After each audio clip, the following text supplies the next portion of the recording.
ये घमंडी अमीर आदमी प्लेन में आराम से सेल्फी ले रहा था, लेकिन बगल में बैठी खूबसूरत साइंटिस्ट उसे घूर रही थी, क्योंकि उसे दिल से इस दिखावे वाले आदमी से नफरत थी। फिर भी वो बेशर्मी से उससे बात करने आ गया। जब साइंटिस्ट ने उसकी तरफ देखा भी नहीं तो इस अमीर आदमी ने एक बिजनेस मैगजीन निकाली ताकि वो अपना रुतबा दिखा सके। लेकिन उसकी इस हरकत से कोई इंप्रेस नहीं हुआ, बल्कि वो उसे और भी ज्यादा चिढ़कर देखने लगी। अपनी बेइज्जती छुपाने के लिए उसने तुरंत अपना कैमरा निकाला और खिड़की के बाहर बर्फ में पेंगुइन की फोटो खींचने का नाटक करने लगा, जबकि असल में वो सोच रहा था कि इस औरत से बदला कैसे लिया जाए। तभी अचानक प्लेन हवा में एक तरफ झुक गया और वो अमीर आदमी सीधा साइंटिस्ट के ऊपर जा गिरा। ये क्या कर रहे हो तुम? मैंने जानबूझकर थोड़ी किया है। वो आदमी एकदम डर के मारे पीला पड़ गया और जल्दी से अपनी सीट बेल्ट बांध ली। उसे पता ही नहीं था कि मौत उनके बहुत करीब आ चुकी है। प्लेन जल्द ही एक बर्फीले तूफान में फंस गया। पायलट ने बादलों से निकलने की बहुत कोशिश की, लेकिन तूफान बहुत ज्यादा खतरनाक था। देखते ही देखते प्लेन कंट्रोल से बाहर हो गया और हजारों मीटर ऊपर से तेजी से नीचे गिरने लगा। अंदर सब लोग चीखने चिल्लाने लगे। थोड़ी ही देर में प्लेन सीधे एक बर्फीले पहाड़ से जा टकराया। इससे पहले कि कोई कुछ समझ पाता, वो बर्फ पर गिरकर काफी दूर तक फिसलता चला गया और फिर सीधा जमी हुई बर्फ में जा घुसा। अच्छी बात यह थी कि उस आदमी की सीट बेल्ट बंधी हुई थी, जिससे उसकी जान बच गई, लेकिन बाकी लोगों की किस्मत इतनी अच्छी नहीं थी। पायलट और एक और पैसेंजर की वही मौत हो गई। साइंटिस्ट को भी बहुत चोटें आई। उसका एक पैर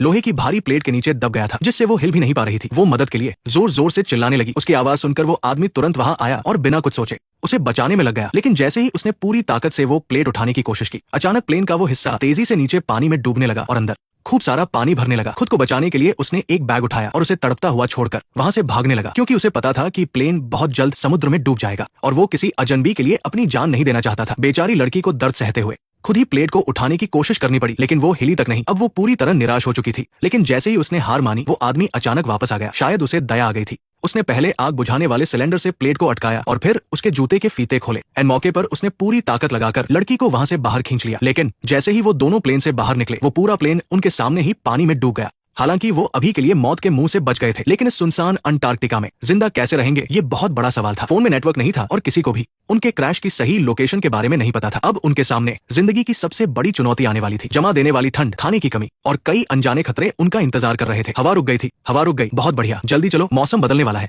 इससे पहले कि वो वहां से निकल पाते, एक और भयानक बर्फीला तूफान तेजी से उनकी तरफ बढ़ने लगा। ठंड भी बहुत ज्यादा बढ़ गई थी। बिना कुछ सोचे उस साइंटिस्ट ने उस आदमी को जल्दी से एक गड्ढा खोदने को कहा। लड़की भी अपना दर्द भूलकर उसकी मदद करने लगी। अच्छी बात यह रही कि तूफान आने से पहले ही वो दोनों उस गड्ढे में छुप गए। काफी देर बाद जब तूफान रुका और आसमान साफ हुआ, तो बाहर से मदद मांगने के लिए वो आदमी उम्मीद लेकर पहाड़ की चोटी पर नेटवर्क ढूंढने भागने लगा। लेकिन जब वो अपनी पूरी ताकत लगाकर ऊपर पहुंचा, तो उसकी आखिरी उम्मीद भी टूट गई। वो फोन को कितना भी ऊपर उठा ले, लेकिन उसे कोई नेटवर्क नहीं मिला। उसने सोचा था कि अंटार्कटिका में एक बड़ा प्रोजेक्ट फाइनल करने के बाद उसकी कंपनी बहुत बड़ी बन जाएगी, लेकिन किस्मत ने उसके बचने का कोई रास्ता नहीं छोड़ा था। गुस्से में उसने अपना फोन दूर फेंक दिया और तभी उसका बैलेंस बिगड़ा और वो पहाड़ से नीचे गिर गया। पर कौन जानता था कि इसी गलती की वजह से उन्हें जीने की एक नई उम्मीद मिल जाएगी। सामने ही एक पुराना और खाली लकड़ी का केबिन दिखाई दे रहा था, लेकिन दूसरी तरफ उस लड़की के लिए एक नई मुसीबत खड़ी हो गई थी। डेड बॉडी को देखकर कुछ बहुत ही खतरनाक अंटार्कटिक पक्षी वहां आ गए थे। ये इतने खूंखार होते हैं कि अपनी तेज चोंच से पल भर में ही इंसान का गोश्त नोच लेते हैं। ये सब देखकर वो बेचारी डर के मारे कोने में सिकुड़कर कांपने लगी। इससे पहले कि वो पक्षी उस पर हमला करते,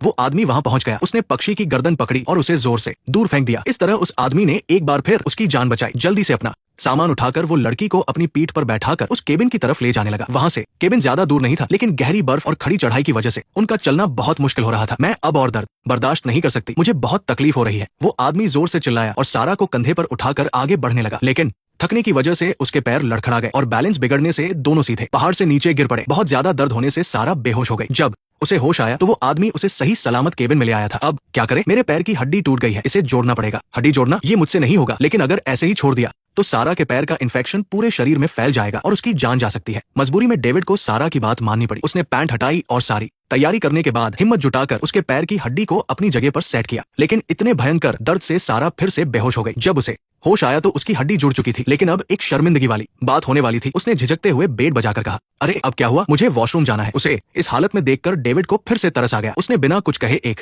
आरी निकाली और बेड में एक बड़ा सा छेद कर दिया। फिर एक बर्तन लाकर उसके नीचे रख दिया ताकि उसे शर्मिंदगी ना हो। वो तुरंत वहां से चला गया। जाते हुए उसने ये भी कहा कि किसी को कुछ पता नहीं चलेगा। सारा ने कभी नहीं सोचा था कि प्लेन में जिस आदमी से वो इतनी नफरत करती थी, वो पुराने गिले शिकवे भुलाकर इस तरह उसकी मदद करेगा। अब उन दोनों की किस्मत एक दूसरे से जुड़ चुकी थी। लेकिन ये अंटार्कटिका था, जहां बहुत भयानक ठंड पड़ती है। उनके सामने दूर दूर तक सिर्फ बर्फ और ठंडी हवाओं के अलावा कुछ नहीं था। कोई इंसान या जानवर नहीं था। डेविड को समझ नहीं आ रहा था कि अब वो दोनों इन हालातों में कैसे जिंदा रहेंगे, लेकिन शायद उनकी किस्मत अच्छी थी। बाहर ठंड से कांपते हुए डेविड को अचानक दरवाजे के पास एक तेल का टैंक दिखा। उसने ऊपर से बर्फ हटाई और देखा कि उसमें अभी भी काफी सारा फ्यूल बचा था। फिर उसे स्टोर रूम में एक जनरेटर भी मिल गया। बस किस्मत आजमाने के लिए उसने पूरी ताकत से उसे खींचा और खुशकिस्मती से वो जनरेटर चालू हो गया। इसके साथ ही केबिन की लाइटें जल गई और हीटर से कमरा भी गर्म होने लगा। सारा ने सपने में भी नहीं सोचा था कि ये अमीर आदमी सिर्फ दिखावा नहीं करता बल्कि मुसीबत में बहुत काम का इंसान है। इसके बाद उन्हें एक के बाद एक सरप्राइज मिलते गए। उन्हें केबिन में खाने पीने का बहुत सारा सामान मिल गया। पैकेट पर लिखी जानकारी देखकर समझ आ रहा था कि ये सामान चाइना की रिसर्च टीम का था। ये सब देखकर सारा ने एक बड़ा अंदाजा लगाया, हो सकता है कि चाइना का स्टेशन यहाँ से बस कुछ ही किलोमीटर दूर हो। एक साइंटिस्ट होने के नाते उसने अपने अनुभव से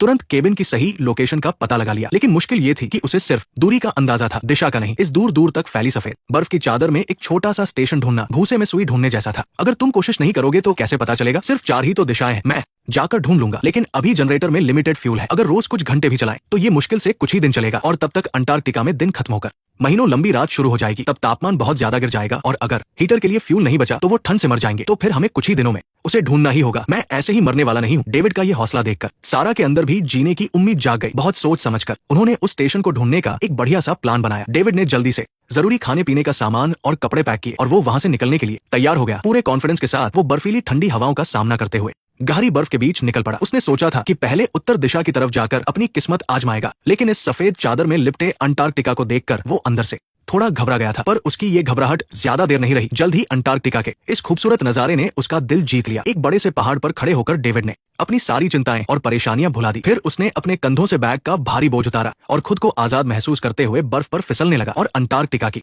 उस शांति और आजादी का पूरा मजा लेने लगा। वो प्यारे पेंगुइन के साथ तस्वीरें खिंचवाता और उनके मजेदार चलने के तरीके की नकल करता। वो इस खुशी के पल का पूरा मजा ले रहा था। अगर रास्ते में उसे सील मछली दिख जाती तो वो मजे से उनसे बातें करने लगता। आराम और खुशी के इस छोटे से पल ने मानो उसे अपना असली काम पूरी तरह भुला दिया था। तुम्हें क्या लगता है, ऐसे घूरने में मजा आ रहा है? तुम ऐसे घूरोगी तो मैं फ्रेश भी नहीं हो पाऊंगा। सारा खजाना तुम्हारे लिए ही है। लेकिन अंटार्कटिका के नजारे जितने सुंदर हैं उतने ही अनजाने खतरों से भी भरे हैं। जल्द ही उसे एहसास हुआ कि पास से ही एक बहुत तेज गड़गड़ाहट की आवाज आ रही है। एक भयंकर बर्फीला तूफान आने ही वाला था। पल भर में लाखों टन बर्फ किसी गुस्से वाले जानवर की तरह उफनती हुई दहाड़ मारती हुई आई और अपने रास्ते में आने वाली हर चीज को निगलने लगी। हवा में उड़ती बर्फ ने सब कुछ सफेद धुंध से ढक दिया। डेविड इतना डर गया कि उसके पैर कांपने लगे। वो बिना साफ किए ही अपनी जान बचाने के लिए पागलों की तरह भागने लगा। किस्मत से उसने समझदारी दिखाते हुए खुद को एक बड़ी चट्टान के पीछे छिपा लिया और बाल बाल बच गया। केबिन में वापस आते ही वह सारा के सामने अपनी तारीफों के पुल बांधने लगा कि कैसे उसने इतने बड़े खतरे में भी शांत रहकर बहादुरी से काम लिया। लेकिन सारा को उसकी इन फालतू बातों में कोई दिलचस्पी नहीं थी, बल्कि उसकी टूटी फूटी बातों से उसने एक जरूरी बात समझ ली थी। डेविड जिस उत्तर दिशा में गया था वहां समंदर होना चाहिए, क्योंकि ग्लेशियर सिर्फ समंदर में ही मिलते हैं और जहां उनका प्लेन क्रैश हुआ था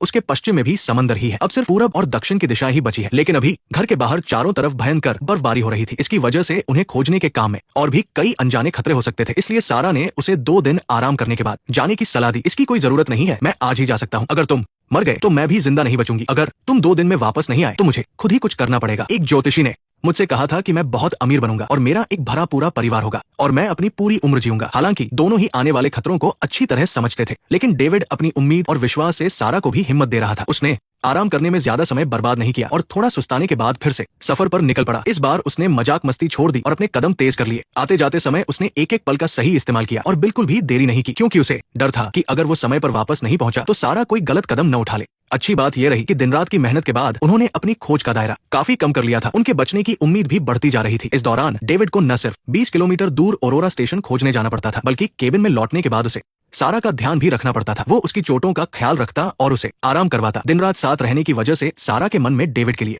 काफी बदलाव आ गया था। उसे एहसास हुआ कि जो इंसान उसे हमेशा एक बिगड़ा हुआ रईस लगता था, वो असल में कितना जिम्मेदार हो सकता है। शायद पहले वो उसे गलत समझ रही थी और ये उसकी ही छोटी सोच थी। सारा को जल्दी ठीक करने के लिए डेविड ने उसे ताकत देने के लिए कुछ मछलियां पकड़ने का फैसला किया। उसने बर्फ में एक छेद किया, अपना कांटा तैयार किया और धीरे से चारा नीचे डाला। अब उसे बस शांति से इंतजार करना था। अचानक कांटा जोर से हिलने लगा। उसने पूरी ताकत से खींचा और एक बड़ी मछली उसके हाथ लग गई। वापस लौटते समय डेविड बहुत खुश था, लेकिन तभी न जाने कहां से कुछ टूटने की आवाज आई। इससे पहले कि वो कुछ समझ पाता, उसके पैरों के नीचे की बर्फ टूटने लगी। एक जोरदार झटके से डेविड की आंखों के सामने एकदम अंधेरा छा गया। जब उसे होश आया तो उसने खुद को एक भयानक मुसीबत में फंसा हुआ पाया। उसके पैरों के नीचे एक गहरी अंधेरी खाई थी और सिर के ऊपर 100 मीटर ऊंची बर्फ की दीवार। सिर्फ हाथों के सहारे ऊपर चढ़ना बिल्कुल नामुमकिन था। इस बिना किसी रास्ते वाली मुसीबत में डेविड ने हिम्मत जुटाई और बर्फ की संकरी दरारों के बीच से मुश्किल से निकलने लगा। उसे उम्मीद थी कि इस मुसीबत में शायद कोई रास्ता मिल जाए, लेकिन कई घंटों तक बिना दिशा के भटकने के बाद भी कोई फायदा नहीं हुआ। काफी देर घूमने के बाद उसने देखा कि वो वापस उसी जगह आ गया था। अब डेविड वहीं रुक गया और सामने की खाई को देखने लगा। ऐसा लग रहा था मानो वो खाई भी उसे ही घूर रही हो। इस गहरी निराशा में उसके दिमाग में एक पल के लिए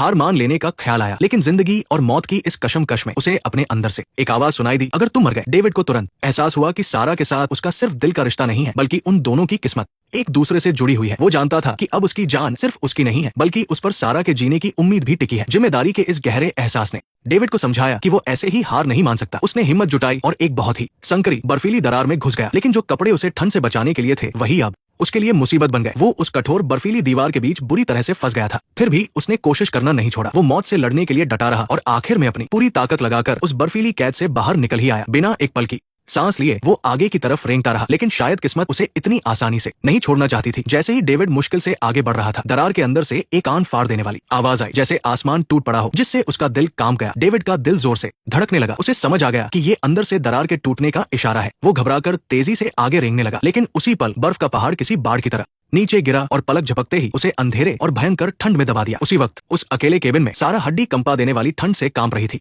वो एक तरफ डेविड के जाने के दिन गिन रही थी और दूसरी तरफ उसे डर था कि कहीं उसके साथ कोई हादसा न हो गया हो। बाहर होने वाली हर छोटी सी आहट से सारा का दिल घबरा जाता था। डेविड को बाहर गए हुए अब पूरे 4 दिन हो चुके थे। सारा की बेचैनी किसी तूफान की तरफ बढ़ती जा रही थी और उसकी आंखों से लगातार आंसू बह रहे थे। उसने अपने हाथ जोड़े, पेंडेंट को कसकर पकड़ा और सच्चे दिल से डेविड के लिए प्रार्थना करने लगी। वो चाहती थी कि ये निर्दयी बर्फीला तूफान थोड़ी दया खा ले और उसे सही सलामत वापस भेज दे, लेकिन किस्मत को कुछ और ही मंजूर था। बाहर की हवा किसी खूंखार जानवर की तरह सब कुछ तबाह कर रही थी। उसने उस पुराने जनरेटर को भी खराब कर दिया। केबिन के अंदर का तापमान तेजी से गिरने लगा और खिड़की के शीशे पर तुरंत बर्फ की मोटी परत जम गई। इस बेबसी के पल में सारा के सामने एक नई मुसीबत खड़ी थी। डर और ठंड साए की तरह उसके साथ थे, लेकिन वो जानती थी कि उसे हार नहीं माननी है, क्योंकि उसे डर था कि अगर डेविड वापस आया और वो नहीं मिली तो वो भी जी नहीं पाएगा। इसलिए उसने दर्द सहते हुए मुश्किल से केबिन के बाहर रेंगना शुरू किया और जनरेटर को फिर से चालू करने की कोशिश की, लेकिन बर्फ के कारण रस्सी बहुत कमजोर हो गई थी। सारा ने जैसे ही रस्सी को जोर से खींचा, वो टूट गई। रस्सी के साथ साथ उसकी जिंदा रहने की आखिरी उम्मीद भी टूट गई थी। इस वक्त मौत से भी ज्यादा डरावना था जिंदगी के आखिरी पलों का अकेलापन और निराशा। इतने दिन बीत गए थे, शायद डेविड के साथ कुछ बुरा हो गया हो। आखिर अंटार्कटिका जैसी खतरनाक जगह पर जिंदा बचना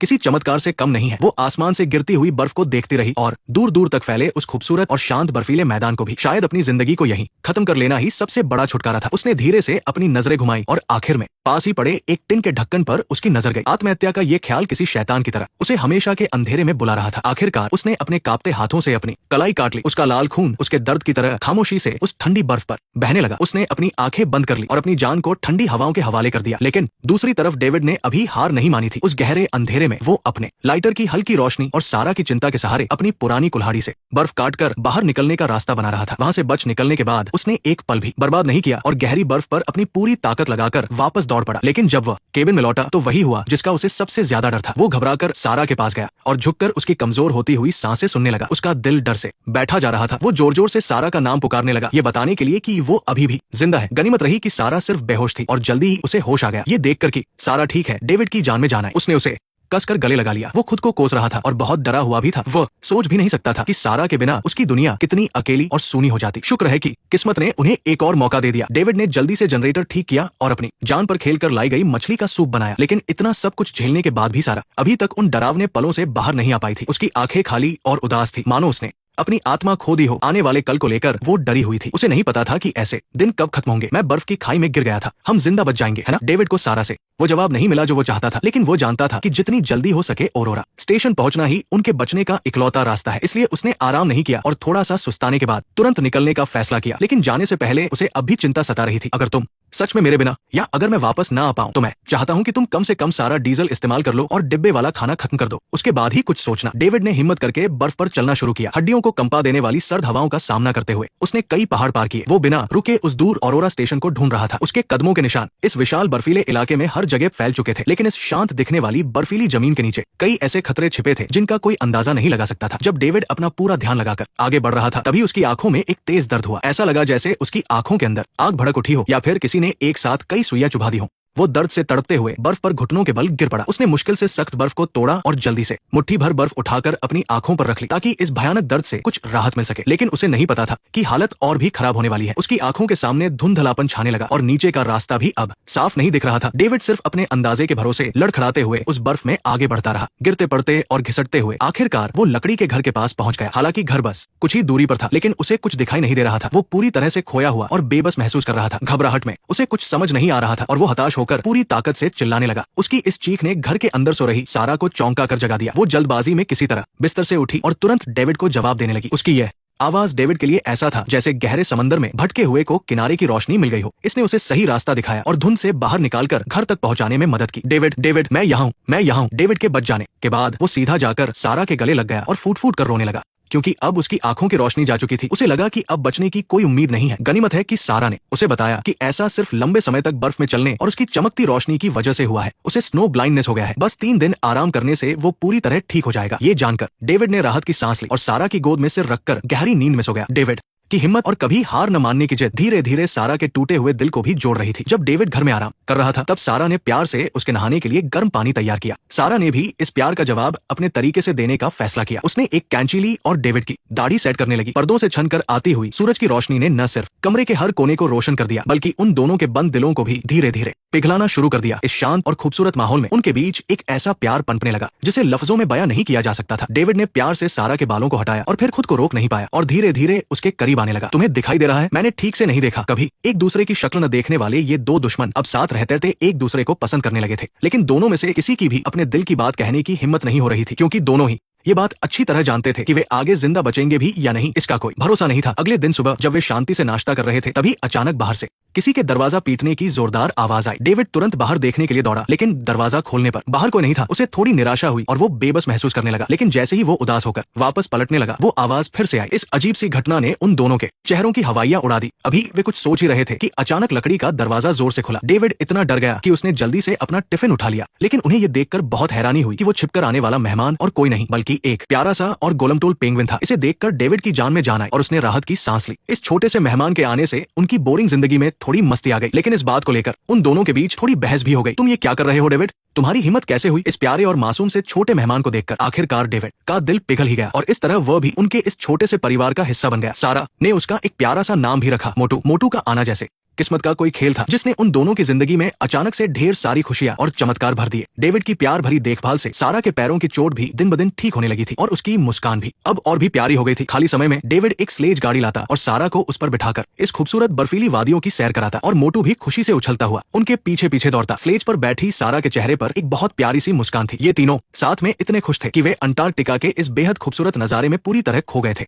मानो वे अपनी सारी मुश्किलें भूल गए हों। अगर वे सच में वापस नहीं जा सके तो हमेशा ऐसे ही जिंदगी बिताना भी उनके लिए बहुत खुशी और प्यार भरा एहसास होता। उस पल डेविड और सारा दोनों को एक दूसरे से प्यार हो गया था। शायद सच्चा प्यार वही है जो मुश्किल समय में एक दूसरे का सहारा बने, आम दिनों में साथ निभाएं और तूफानों के बीच एक दूसरे का हाथ कसकर थामे रहे, बिना भविष्य की चिंता किए और बिना डरे। लेकिन जैसे जैसे दिन बीतते गए उनके सामने खाने की कमी की एक बड़ी मुसीबत आने वाली थी। डेविड ने तुरंत बाहर जाकर मछली पकड़ने का फैसला किया। सारा ने उसे बहुत ही प्यार से रास्ता बताया, लेकिन डेविड ने मौके का फायदा उठाकर उसके साथ थोड़ी फ्लर्टिंग की। सारा ने झेम कर खुद को पीछे किया, लेकिन जब डेविड ने दोनों हाथ जोड़कर सच्चे मन से प्रार्थना की तब सारा को समझ आया कि उसने उसे गलत समझा था। उसने अपने गले का लॉकेट उठाया और मन ही मन उसके लिए प्रार्थना करने लगी ताकि उसे दोबारा स्नो ब्लाइंडनेस न हो। बाहर निकलने से पहले डेविड ने सारा का दिया हुआ चश्मा पहन लिया। अब बर्फ की चमक उसकी आंखों में नहीं चुभ रही थी, लेकिन जैसे ही वो तैयार होकर बाहर जाने लगा उसका पहले वाला कॉन्फिडेंस गायब हो गया था। मैं तुम्हारा इंतजार करूंगी, ये छोटे से शब्द किसी धूप की किरण की तरह थे जिन्होंने डेविड के दिल का सारा डर और बेचैनी दूर कर दी। उसे ऐसा लगा जैसे उसे बहुत सारी हिम्मत मिल गई हो। वो बिना डरे तेज बर्फीले तूफान में आगे बढ़ने लगा। उसका हर एक कदम बहुत मजबूत और पक्का था। सारा के बताए हुए रास्ते पर चलकर वो अपनी जगह पर पहुंच गया। उसने घुटनों के बल बैठकर बर्फ को हटाया और तभी उसके सामने कई सारी मछलियां तैरती हुई दिखाई दी। लेकिन तभी एक बहुत भयानक और डरावनी आवाज के साथ एक बहुत बड़ी चीज उसके सामने आ गई। इससे पहले कि वो कुछ समझ पाता उसके सामने की बर्फ तेजी से टूटने लगी और डेविड इससे पहले कि वो बच पाता वो सीधे उस गहरे और खतरनाक समंदर में जा गिरा। उसका शरीर तेजी से नीचे डूबता जा रहा था। पानी का तेज बहाव उसे बेरमी से बहुत दूर धकेल रहा था। उसने अपनी पूरी ताकत लगाकर हाथ पैर मारे ताकि वो ऊपर आ सके, लेकिन उसे बाहर निकलने का कोई रास्ता नहीं मिल रहा था। उसने अपनी कोहनियों से पूरी ताकत से बर्फ की परत पर वार किया, लेकिन वो बर्फ किसी लोहे की दीवार की तरह सख्त थी। जैसे जैसे उसकी ताकत खत्म होती जा रही थी उसे ऐसा लगा जैसे उसका दम घुटने लगा है। उसे चक्कर आने लगे थे और उसका शरीर धीरे धीरे नीचे जा रहा था। जब उसकी जान पर बनी हुई थी तभी मानो फरिश्तों की तरह पेंगुइन का एक झुंड वहां आ गया। वे तेजी से पानी में कूदे और डेविड की तरफ तैरते हुए आए। उन्होंने उसके चारों तरफ कुछ चक्कर लगाए और फिर बर्फ की दरार की तरफ तैरने लगे। डेविड को अपनी उस हताशा में जीने की एक नई उम्मीद मिल गई थी। उसने अपनी पूरी जान लगाकर हाथ पैर मारे और बाहर निकलने के रास्ते की तरफ तैरने लगा। पेंगुइन के पीछे पीछे चलकर वो आखिरकार बर्फ से बाहर आ गया और उसकी जान बच गई, लेकिन उसके गीले कपड़े उस कड़ाके की ठंड में तुरंत जम गए। वो बेचारा कुछ नहीं कर सकता था, बस छेद के किनारे सिकुड़कर कांप रहा था। लेकिन जैसे ही उसे याद आया कि सारा घर पर उसका इंतजार कर रही है उसने हिम्मत बांधी, दांत भींचे और फिर से उठ खड़ा हुआ और बड़ी मुश्किल से घर की तरफ बढ़ने लगा। सर्द हवा किसी तेज चाकू की तरह बेरमी से उसके शरीर को काट रही थी। उसे ऐसा भयानक दर्द हो रहा था जैसे वो हवा उसके शरीर और उसकी हिम्मत दोनों को तोड़ देना चाहती हो। लेकिन उस भयानक दर्द के बीच सारा ही उसकी आगे बढ़ने की इकलौती वजह थी। वो अपने सुन्न हो चुके पैरों को घसीटता हुआ भारी लेकिन मजबूत कदमों से एक एक कदम आगे बढ़ा रहा था। हड्डियों को जमा देने वाली उस ठंड में सिर्फ सारा के ख्यालों के सहारे उसने अपनी आखिरी बची हुई हिम्मत से काम लिया और लकड़ी के घर तक पहुंच गया। इस वक्त डेविड की ताकत पूरी तरह जवाब दे चुकी थी और वो सीधा बेहोश होकर गिर पड़ा। सारा ने बिना कुछ सोचे जल्दी से उसके वो जमे हुए कपड़े उतार दिए और फिर बिना एक पल गवाए उसने डेविड के उस ठंडे शरीर को कसकर गले लगा लिया ताकि वो अपने शरीर की गर्मी से उसे गर्माहट दे सके। अपने बेइंतहा प्यार से उसने डेविड की सारी ठंडक दूर कर दी। जब डेविड को होश आया और उसने देखा कि सारा ने उसके लिए क्या कुछ किया है तो उसके चेहरे पर एक बहुत प्यारी सी मुस्कान आ गई। ये एक नई जिंदगी मिलने की खुशी थी और सारा के इतने प्यार और देखभाल के लिए उसका शुक्रिया था। लेकिन ये खुशी ज्यादा देर तक टिक नहीं पाई। राशन की कमी उन्हें धीरे धीरे एक अनजान खतरे की तरफ धकेल रही थी। तुम भी खा लो। और सबसे डरावनी बात यह थी कि उनके पास ईंधन भी बहुत कम बचा था। अगर उन्हें जल्दी ऑरोरा स्टेशन नहीं मिला तो वे बहुत जल्द हार मान जाएंगे। हमेशा मजबूत रहने वाला डेविड भी अब चुपचाप रहने लगा था। लेकिन फिर एक दिन जब वो बाहर कुछ ढूंढने निकला था तो उसे अचानक से एक अजीब से आकार का पत्थर मिला। उसे तुरंत सारा की बात याद आई जिसने कहा था कि अंटार्कटिका में बहुत कीमती उल्कापिंड मिलते हैं। अगर उन्हें बस एक भी मिल जाए तो उनके पास इतना पैसा होगा कि वे आराम की जिंदगी जी सकते हैं। अचानक मिली इस खुशी ने डेविड के मन की सारी उदासी को दूर कर दिया। वो अपनी इस कीमती चीज को दिखाने के लिए खुशी खुशी घर की तरफ दौड़ा। यही है, बिल्कुल यही है, तुम खुद ही देख लो। लेकिन ये उससे थोड़ा अलग है जो मैंने पहले देखा था।